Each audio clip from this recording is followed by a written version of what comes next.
And hike मुझे around 200% मिल गई थी मेरे करंट पैकेज। तो आपने और निगोशिएट किया यहाँ पे या उन्होंने पहले ही ऑफर कर दिया कि हम इतना देंगे? उन्होंने मुझे पहले ही ऑफर कर दिया। आपके इंट्रोडक्शन से स्टार्ट करते हैं, पहले जान लेते हैं कि आपका बैकग्राउंड क्या है और थॉटवर्क्स में आपने स्विच किया है। तो एक बार हमें टेक्निकल क्वालिफिकेशन पता लग जाए और आप पता लग जाए आपने क्या किया है, then we will move to the more technical questions. Okay, sure. So my name is Saloni, and I have completed my BTech in Electronics and Communication from Punjab University. And so BTech तो ऐसे electronics में की थी। तो ऐसे coding का कुछ खास बैकग्राउंड नहीं था। It was a tier 3 college only. तो then I moved on to college में ऑन कैंपस प्लेसमेंट हुआ, और मुझे एक कंपनी ने सिलेक्ट कर लिया। ऐसे इंटरव्यू भी कुछ नॉर्मल सा ही हुआ था, एंड उन्होंने सेलेक्ट कर लिया बेसिकली बेस्ड ऑन लाइक कैसे आप रिस्पॉन्ड कर रहे हो और कितना आप ट्राई कर रहे हो। प्रॉब्लम आपका वे ऑफ थिंकिंग क्या है, थॉट प्रोसेस क्या है, उस हिसाब से उन्होंने पोटेंशियल देख के सिलेक्ट कर लिया। एंड देन उन्होंने ही मुझे फ्रंट एंड टेक्नोलॉजीज को एक्सपोज किया मेरी फर्स्ट इंटर्नशिप में। And then I gradually got into React Native, and yeah so right now आप रिएक्ट नेटिव पे काम कर रहे हैं। तो हाँ जी। मतलब कैसे काम होता है, मतलब आपको चैलेंजेस क्या है जनरली अगर किसी को रिएक्ट नेटिव सीखनी हो, तो हम्म। वो कौन सी टेक्नोलॉजी पहले सीखे? मतलब ऑब्वियसली जब हम नेटिव की बात कर रहे हैं तो हम दो एप्लीकेशंस की बात करते हैं कि हम हम्म। एक एप्लीकेशन बना सकते हैं जो नॉर्मल रिएक्ट बनाती है और कुछ हम्म। नेटिव प्लेटफॉर्म्स के लिए बना सकते हैं, इसलिए हम रिएक्ट नेटिव काम करते हैं, है ना? तो जी। तो अगर किसी को सीखनी हो तो वो हुँ। रिएक्ट नेटिव पहले क्या सीखे, पूरा एक फ्रेमवर्क, आप एक रोड मैप बता दो, जैसे कि कोई इधर उधर ना भागे, मतलब क्योंकि आपको एक्सपीरियंस हो, आप ज्यादा जानोगे। बिल्कुल। तो वैसे तो आइडियली अगर रिएक्ट नेटिव सीखनी है, रिएक्ट जेएस भी सीखनी है, तो सबसे पहले एचटीएमएल, सीएसएस, जावास्क्रिप्ट आनी चाहिए आपको। और जावास्क्रिप्ट में आपको बेसिक एरे स्ट्रिंग्स, ये सब तो ऑब्जेक्ट कैसे बनता है वो सब बेसिक्स, आपके डिस्ट्रक्चरिंग, वो सब बेसिक्स आपको क्लियर होने चाहिए। उसके बाद आपको रिएक्ट सीखनी है। रिएक्ट जब आप सीख लोगे तो फिर आप रिएक्ट नेटिव में भी कोड कर सकते हो। So it is basically JSX आपका यूज होता है। एचटीएमएल सीएसएस डायरेक्टली यूज नहीं होती है, तो डिव्स की बजाय व्यू होता है, but it's very similar. So but मैंने ये रोड मैप खुद नहीं फॉलो किया, so I start with React Native itself. I directly started on working on some dark project or something. Okay. So I think more than following some roadmap or something, मैंने चीजें ऐसे learn की कि मुझे ये task मिला है, मुझे ये करना है, तो उसके लिए अब मुझे क्या क्या पढ़ना पड़ेगा। जितना जितना वो टास्क करने के लिए मुझे पढ़ना प्रोजेक्ट है। बेस्ड लर्निंग अगर मैं कहना चाहूँ तो आपने प्रोजेक्ट बेस्ड लर्निंग की है। अगर आप सीक्वेंशियल अप्रोच भी देखते हो तो भी इसके साथ अगर आप प्रोजेक्ट बनाओगे, साथ में प्रोजेक्ट के साथ लर्न करोगे, तो वो आपकी लर्निंग बेटर होगी, क्योंकि प्रोजेक्ट में जो आपका रियल टास्क होगा उसको सॉल्व करने के लिए जब आप कॉन्सेप्ट्स को सीखोगे तो आप ज्यादा इन डेप्थ सीख पाओगे। तो प्रोजेक्ट्स जरूर बनाने हैं। प्रोजेक्ट के बिना कोई लर्निंग नहीं है। तो नॉर्मल जैसे हमारी टू डू ऐप हो गई या CRUD बेस्ड एप्लीकेशन होगी, ये सारी चीजें मतलब कॉन्सेप्ट्स क्लियर करने के लिए बहुत इंपॉर्टेंट है। अगर मैं बात करूँ कि कंटेंट की, तो आपने तो प्रोजेक्ट बेस्ड लर्निंग की है, राइट? तो राइट। अगर मैं बात करूँ कोई बच्चा सिक्वेंशली सीखना चाहता है, चलो आपके केस में तो थोड़ा सा सिनेरियो अलग रहा कि आपको तो कंपनी ने ही सिखाना स्टार्ट किया, है ना? कि कंपनी उठा के लेके गई, उन्होंने कहा कि हम आपको छोटे छोटे डमी प्रोजेक्ट देंगे, वहां से आपको हम एक रियल टाइम लर्निंग दे देंगे। बट अगर किसी, जैसे आजकल बहुत सारे बच्चे मर्न की तरफ जा रहे हैं और बहुत सारे बच्चे जावा फुल स्टैक की तरफ जा रहे हैं, तो ऑब्वियसली जब आप फुल स्टैक की बात करते हो तो ये सारी चीजें ऑटोमेटिकली पिक्चर में आ जाती हैं। तो एक बच्चे को कितना टाइम देना चाहिए, मतलब इन चीजों पे, क्योंकि आप तो देखो कोड लिख रहे हो, आपको पता होगा। तो एक H T M L C S S पे या जावा स्क्रिप्ट पे मैं कितना टाइम दूं? महीने, 2 महीने, 15 दिन, या फिर सिर्फ करते के साथ सीखो? क्या बेस्ट है? वैसे तो हर एक के लिए अलग-अलग चीज़ें वर्कआउट करती हैं। अम, मेरे अकॉर्डिंग अगर दोनों दोनों चीज़ें वर्कआउट कर सकती हैं। आप स्टार्ट भी कर सकते हो सीधा करना। एचटीएमएल, सीएसएस में ऐसा कुछ है नहीं। It's like very simple. मैंने कॉलेज में एचटीएमएल भी नहीं किया था वैसे, जबकि बहुत सिंपल है, बट मैंने डायरेक्ट ही किया। तो वो उसमें बहुत ही बेसिक है, मतलब एक 10th क्लास का स्टूडेंट भी उसको ईज़िली कैच कर सकता है। तो एचटीएमएल, सीएसएस आप डायरेक्ट सोचो कि आपको अपना रिज्यूम बनाना है या कोई पोर्टफोलियो वेबसाइट बनानी है। आप उसको एक पैशन प्रोजेक्ट की तरह कि आपको अपने सीवी में दिखाना है कि आपने क्या पोर्टफोलियो में किया है। तो आप उसको उसी तरह बनाना का सीखो कि आपको सुंदर से सुंदर वेबसाइट बनानी है। तो उसमें अलग-अलग डिज़ाइन की फीचर्स इम्प्लीमेंट करो। तो जैसे-जैसे आप इम्प्लीमेंट करते रहोगे, आपको एचटीएमएल की प्रॉपर्टीज़ और सीएसएस की प्रॉपर्टीज़, आप जैसे-जैसे आपको वो फीचर इम्प्लीमेंट करना होगा, तो आप वैसे-वैसे सीखते रहोगे। और जावास्क्रिप्ट में थोड़ा-सा तो आपको बेसिक्स आने चाहिए। उसके लिए आप वीडियोज़ देख सकते हो, यूट्यूब पे बहुत सारी वीडियोज़ हैं, रिसोर्सेज़ हैं, बट उसमें कन्फ्यूज़ नहीं होना है। अगर आप एक पिक कर रहे हो, तो उसको पूरा देख लो अच्छे से। साथ-साथ में जैसे अगर कोई ऐसा कोर्स या ऐसा यूट्यूब में कोई वीडियो है जिसमें मतलब आप एक वीडियो देख रहे हो, साथ में आपको कोई टास्क भी है उससे रिलेटेड, तो जो भी आप कॉन्सेप्ट पढ़ रहे हो उससे रिलेटेड कोई टास्क भी करो, ताकि आपको वो कॉन्सेप्ट दिमाग में बैठ जाए कि हाँ, मैंने ये अभी पढ़ा है डिस्ट्रक्चरिंग, हाँ, मैंने ये अभी एरेज़ पढ़ा है, तो मैं एरेज़ को कहीं इम्प्लीमेंट करूँगा।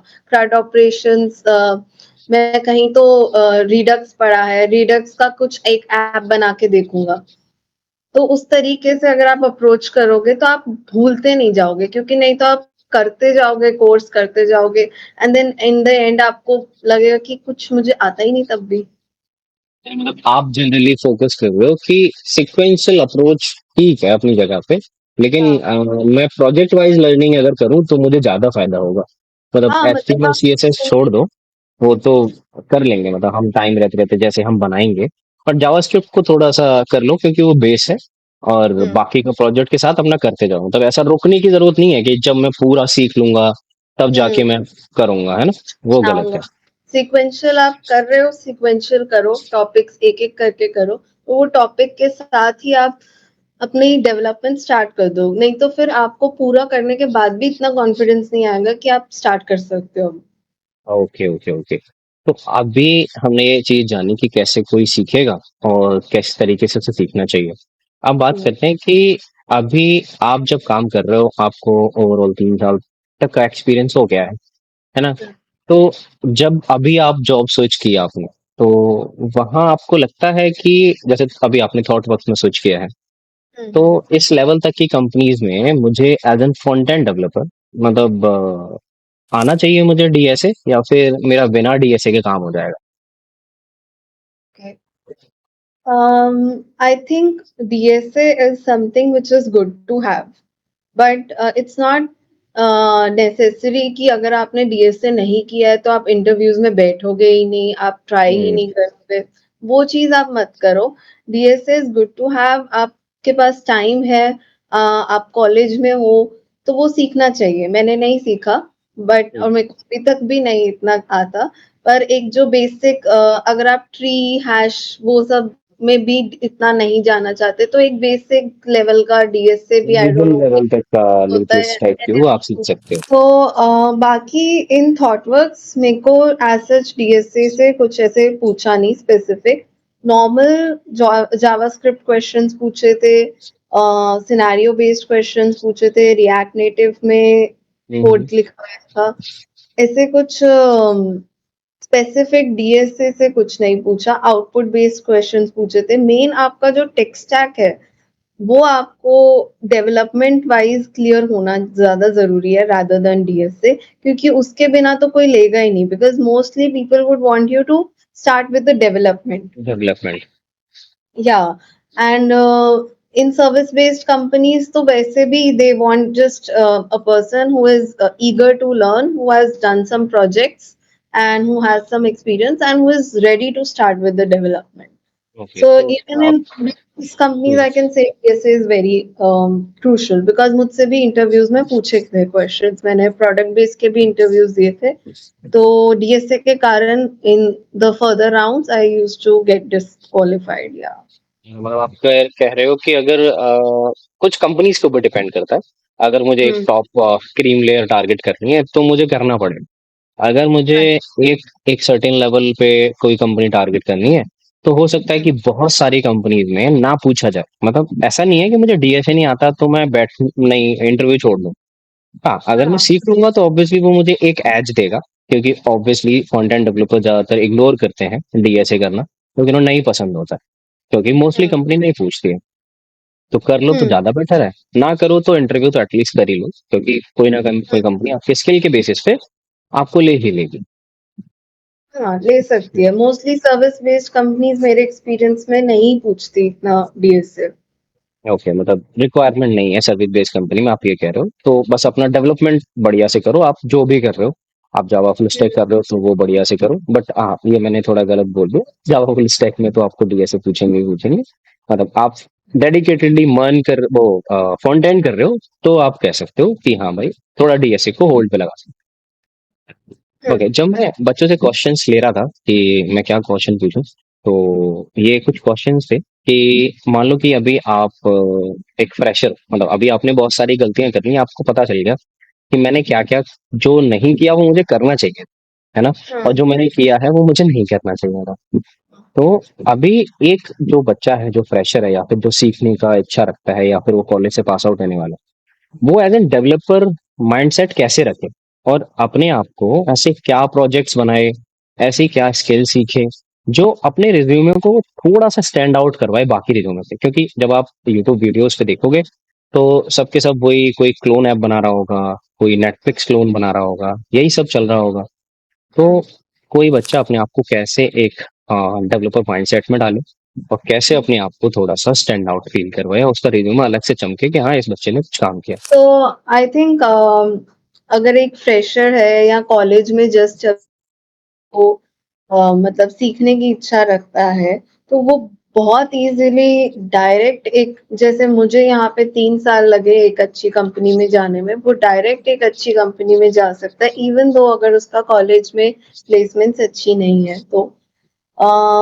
अगर वो ऐसे मतलब प्रोजेक्ट्स बनाए जो कि थोड़े से हाई इम्पैक्ट है, या मतलब थोड़ा सा सोच के कुछ ऐसा जिससे लाइक मान लो उसने अपने कॉलेज के लिए ही कोई प्रोजेक्ट बना लिया, अगर उसका कॉलेज थोड़ा बड़ा है, या उसने कुछ तो ऐसा कुछ सोच के बनाया हो जो कोई प्रॉब्लम सॉल्व कर रहा हो, थोड़ा सा उसमें कुछ आर्किटेक्चर हो, आर्किटेक्चर का ध्यान रखा हो उसने, कुछ उसने इनोवेटिव किया हो, या फिर उसमें कुछ नॉर्मल सिंपल प्रोजेक्ट ही हो लेकिन कोई प्रॉब्लम सॉल्व कर रहा हो, उसमें कोई ऐसी फंक्शनैलिटीज हो जो कि मतलब उसका टेक स्टैक की नॉलेज को दिखा रही हो कि हाँ मतलब उसको प्रॉपर नॉलेज है उस टेक स्टैक की। वो उस जो कॉलेज में है मैंने देखा है कि ज्यादातर क्या करते हैं कि सारी लैंग्वेजेस सीख लेते हैं, ये भी लैंग्वेज सीखनी है वो भी लैंग्वेज सीखनी है। आपको आई डोंट थिंक सो इतनी लैंग्वेजेस सीखने का कोई फायदा होता है। मुझे ऐसा लगता है सिर्फ एक टेक स्टैक सीखना, कि अगर आप चाहे फ्रंट एंड सीख रहे हो अपने कोई फ्रेंड के साथ, बैक एंड वो सीख रहा है उसके साथ पेयर करके आप कोई प्रोजेक्ट बना लो, इससे आपका टीम कोलैबोरेशन भी दिखता है।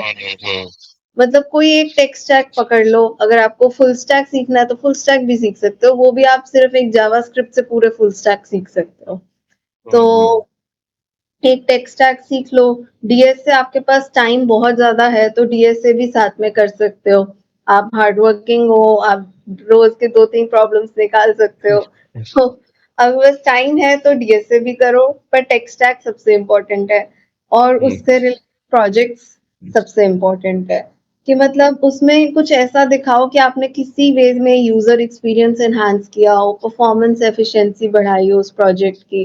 कुछ इवन फॉर एक्सपीरियंस्ड इंडिविजुअल्स उनको भी ऐसे ही प्रोजेक्ट्स बनाने चाहिए जिससे उनका इम्पैक्ट दिखे कि क्या आउटपुट आया उसका।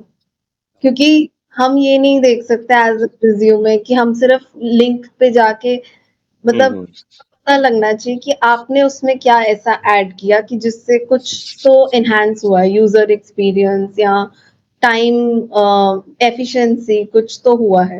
कुछ तो तो इम्प्रूव हुआ।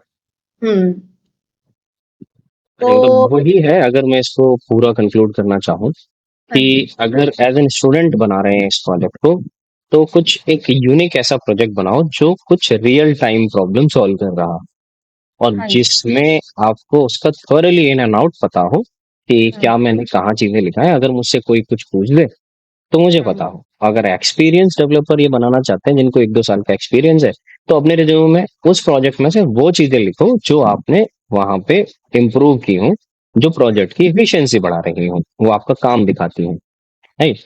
बिल्कुल। हम्म। तो अब जैसे ये प्रोजेक्ट की बात हो गई, हमने सारी चीजें एक स्टूडेंट्स के लिए कलेक्ट कर ली कि उनको कैसे सीखना चाहिए, क्या सीखना चाहिए। लेकिन सारे बच्चों के पास इतनी सारी स्किल्स हैं। हुँ, ऑब्वियसली आजकल रिसोर्सेज बहुत इजीली अवेलेबल है, तो बहुत सारे बच्चे सीख लेते हैं। कोई हुँ, पेड कोर्स से सीख रहा है, कोई फ्री में सीख रहा है, कोई अपने आप सेल्फ लर्निंग कर रहा है, मतलब कैसे भी कैसे बच्चे सीख रहे हैं। हुँ, लेकिन मेन प्रॉब्लम है जॉब्स, हुँ, कि जितने ज्यादा स्किल्स हम प्रोड्यूस कर रहे हैं उतनी जॉब्स नहीं है, और हुँ, है भी तो मुझे वो सर्च करना, फाइंड आउट करना लिंक्डइन से कैसे, वो उसकी कमी है गाइडेंस की। तो आपने अपनी जॉब कैसे ढूंढी? जैसे एज एन एक्सपीरियंस आप ढूंढ रहे हो, ऑब्वियसली वो एक फ्रेशर के लिए भी काम आएगा। तो हुँ, आप मुझे बताओ कि जब आप देख रहे थे, तो हुँ, जब आपने अपनी करंट कंपनी छोड़ी, तो आपने हुँ, पहले छोड़ दी या फिर पहले पेपर डाले, या हुँ। फिर मतलब मैं कैसे देखूं अगर मुझे एक जॉब देखनी है, तो क्या क्या आपके पास वो शॉर्टकट्स, वो ट्रिक्स हैं जिससे कि मुझे एक जॉब मिल सकती है? ओके। सो मैंने मतलब नोटिस पीरियड में जॉब नहीं देखी है। मैंने रिज़ाइन पहले किया एंड देन मैंने जॉब देखी है एंड कोइंसिडेंटली मुझे रिलीविंग भी अर्ली मिल गई, तो मेरे को नोटिस पीरियड मिला ही नहीं।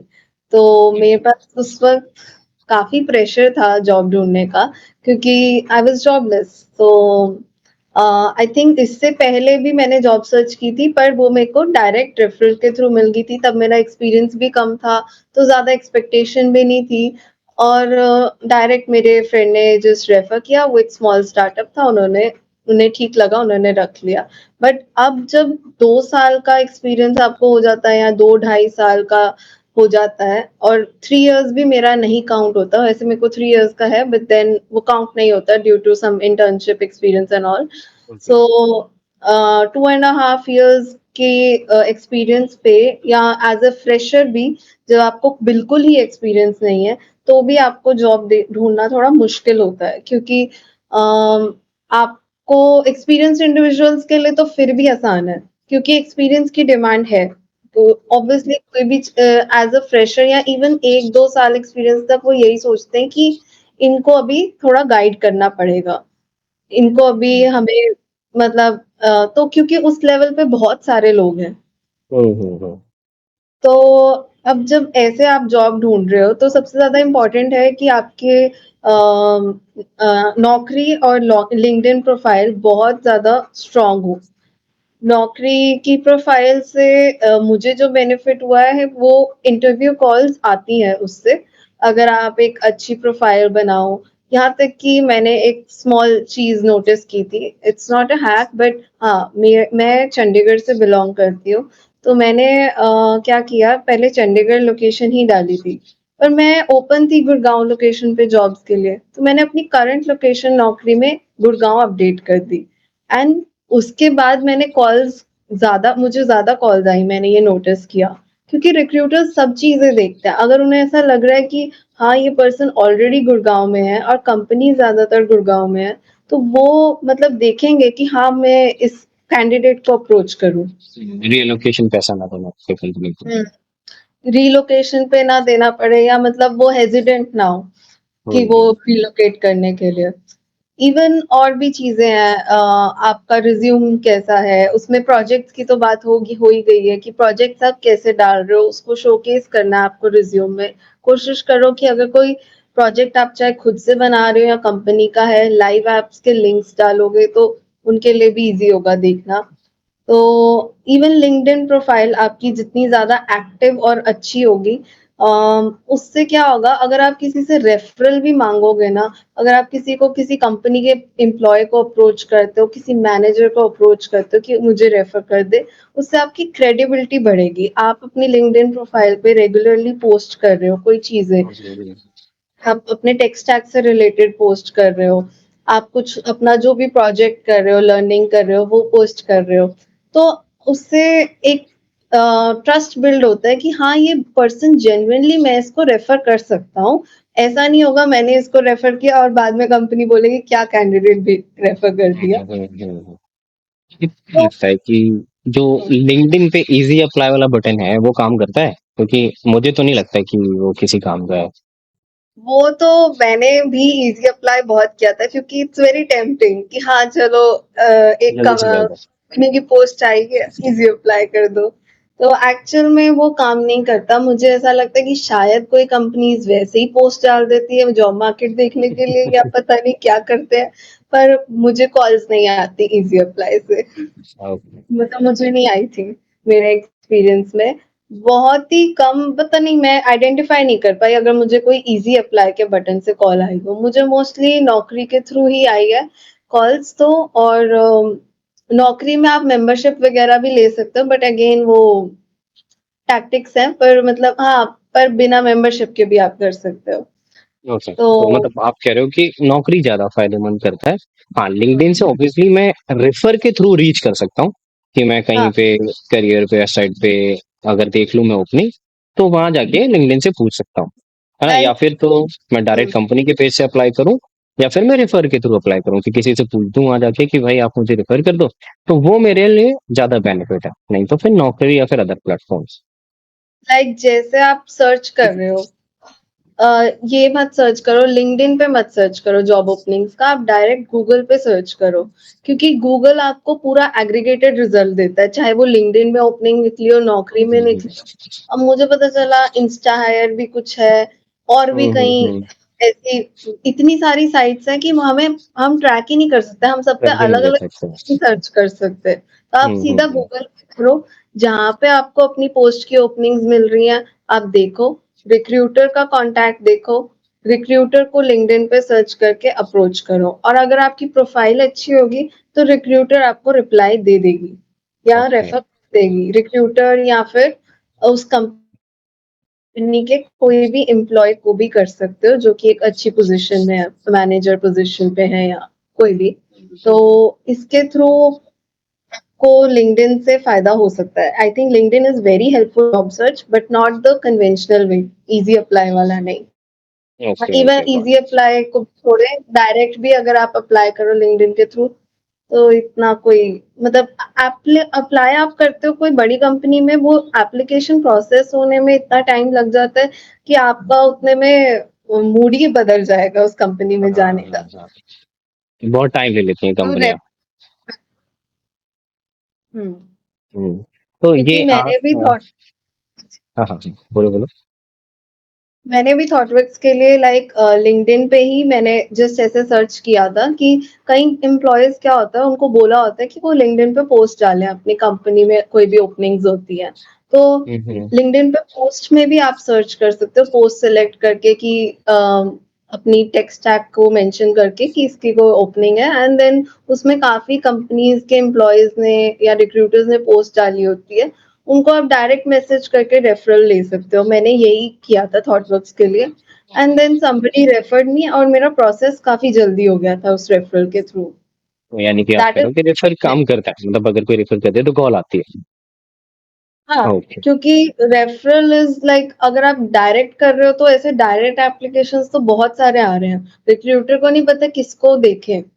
तो फाइनल जो क्वेश्चन हम इस पॉडकास्ट का पूछेंगे, जो बच्चों को इंटरेस्ट होता है जानने में, ये सारे क्वेश्चंस तो वो ऑब्वियसली जान पाएंगे, लेकिन ये जो फाइनल क्वेश्चन है कि आपका जो पहले पैकेज था और हाँ, अभी जो पैकेज है, एग्जैक्टली बताने का कोई नीड नहीं है, मतलब ये सही भी नहीं लगता है।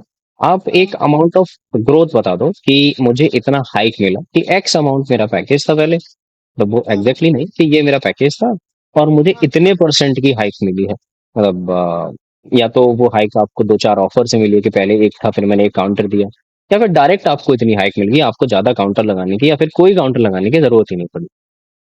Okay. So since I was an immediate joiner, so मुझे उस वक्त ऐसा था कि मुझे पहले कोई ऑफर लेना है, तो मैंने ऑफर लिया एक हुँ, हुँ। नॉर्मल ऑफर आया मुझे, तो मेरी करंट पैकेज से मुझे सिर्फ तब 20% हाइक ही मिली, जो ओके। कि कम थी क्योंकि मेरा करंट पैकेज भी बहुत ज्यादा नहीं था, क्योंकि तो हुँ, उसका हुँ। 20% भी बहुत कम था। बहुत कम तो होगा। हुँ, तो उसके बाद मैंने सोचा कि नहीं, मतलब इतना कंपनी भी इतनी कोई रेप्यूटेड नहीं थी, it was just a startup, so मैंने सोचा कि नहीं, मैं और ट्राई करती हूँ, मेरे को हो सकता है बेटर मिल जाए।